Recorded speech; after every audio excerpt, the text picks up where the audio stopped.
2026 T20 world cup గెలవబోతోంది. 2026 July లోపల ఇండియాకి పాకిస్తాన్కి మళ్ళీ యుద్ధం రాబోతోంది. జై శ్రీరామ్. 2022 నుంచి 2026 మార్చి వరకు మొత్తం 20 ప్రెడిక్షన్స్ అనేవి ప్రూవెన్ అయ్యాయి. అవన్నీ కింద డిస్క్రిప్షన్ లో ఇవ్వడం జరుగుతోంది.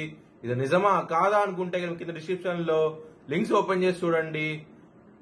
నిజమైతేనే నా ఛానల్ ని సబ్స్క్రైబ్ చేసుకోండి. సింహరాశికి అధిపతి సూర్యుడు. సింహరాశిలో మగా 4 పాదాలు, కుబ్బా 4 పాదాలు, ఉత్తర 1వ పాదం ఉంటది. ఈ నక్షత్రం వాళ్ళందరికీ నేను చెప్పే మాస ఫలితాలు వర్తిస్తాయి.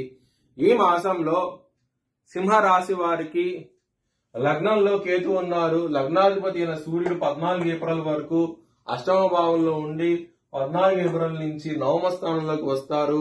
మేషరాశిలో రవి చాలా బలంగా ఉంటారు. శుక్రుడు నవమ స్థానం నుంచి దశమ స్థానానికి వస్తారు 19 ఏప్రిల్ నుంచి. అలాగే బుధుడు మీకు సప్తమ స్థానం నుంచి అష్టమ భావం నిలబడి ఉంటాడు.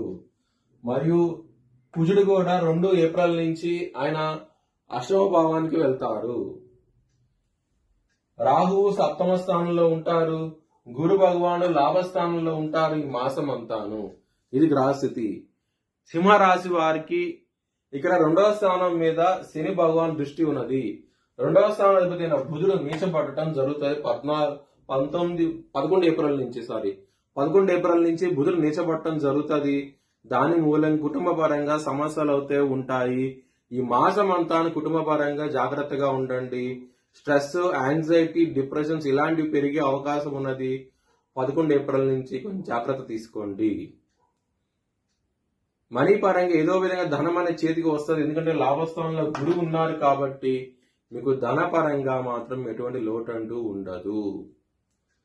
విద్యార్థులకి ఈ మాసం అనేది చాలా ఇబ్బందిగా ఉంటది. దాని మూలంగా కాన్సన్ట్రేషన్ పవర్ తగ్గటము, మార్క్స్ తక్కువ రావడం జరుగుతుంది. ఈ మాసంలో దక్షిణామూర్తి స్తోత్రపారాయణం చేయించండి. పిల్లల చేత మంచి ఫలితాలు అయితే ఉంటది. లవర్స్ కి చాలా చాలా బాగుంటది. పంచమాధిపతి అయిన గురువు లాభస్థానంలో ఉన్నప్పుడు మీ సోషల్ సర్కిల్లోనే మీకు లవర్ వచ్చే అవకాశం ఉంటది. చాలా చాలా సంతోషంగా అయితే ఉంటారు ఈ మాసం అనేది. హెల్త్ పరంగా మాత్రం బ్యాడ్ టైం నడుస్తోంది. చాలా జాగ్రత్తగా ఉండండి. 6వ స్థానం అధిపతి అయిన శని అష్టమంలో ఉండి రవి, కుజ బద్ధ శత్రువులు శనికి. అష్టమ భావంలో ఈ 2 గ్రహాలు ఉన్నాయి. మరియు బుధుడు నీచబడతాడు 11 ఏప్రిల్ నుంచి. ఈ విధంగా గ్రహస్థితి ఉన్నది కాబట్టి మీరు చాలా చాలా జాగ్రత్తగా ఉండండి. ఆరోగ్య పరంగా, శత్రువుల పరంగా, కోర్టు కేసుల పరంగా చాలా ఇబ్బందులు ఉంటాయి. మీ జన్మ జాతకంలో కనుక దశలు అంతర్దశలు యోగించకుండా ఉంటే కనుక ఖచ్చితంగా హాస్పిటలైజేషన్ పాలవటము, కేసులు పెరగటము, కోర్టు కేసులు ఎక్కువ అవటం ఇలాంటివన్నీ జరుగుతాయి. అది మీ వ్యక్తిగత జాతకంలో దశలు అంతర్దశలు బట్టి ఆధారపడి ఉంటది. మ్యారేజ్ పరంగా చాలా బాగుంటది. ఈ మాసం అనేది ఎటువంటి సమస్యలు అయితే ఉండదు. బిజినెస్ పరంగా పెట్టుబడులు ఎక్కువ పెట్టండి, మంచి లాభాలు చూస్తారు ఈ మాసంలో అవుతాయి కనుక. వృత్తి పరంగా 19 ఏప్రిల్ వరకు చాలా ఇబ్బందులు ఉంటాయి.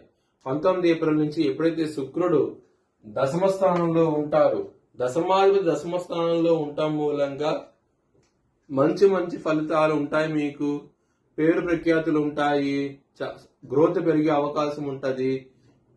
ఇలాగన్నీ పాజిటివ్ సైన్స్ అంటూ ఉంటాయి. 19 ఏప్రిల్ నుంచి చాలా చాలా ఆనందంగా అయితే ఉంటారు. ఇంకా ఇబ్బందికరంగా ఉంది అనుకుంటే కనుక మీ జన్మ జాతకంలో D10 చార్ట్ లో శని ఎక్కడ ప్లేస్ అయి ఉన్నారు, అలాగే D1 చార్ట్ లో దశమాధిపతి ఏ గ్రహాలతో కలిసి ఉన్నాయి, బలాలు ఎలా ఉన్నాయి, ఏ దశలు అంతదశలు నడుస్తున్నాయి, ఏ విధమైన గ్రహస్థితి ఉన్నది అని చెక్ చేయాల్సి ఉంటది. మీ భవిష్యత్ వివరాల కోసమై హెచ్చరిక దిశాలను సంప్రదించండి. Please like, share and subscribe my channel.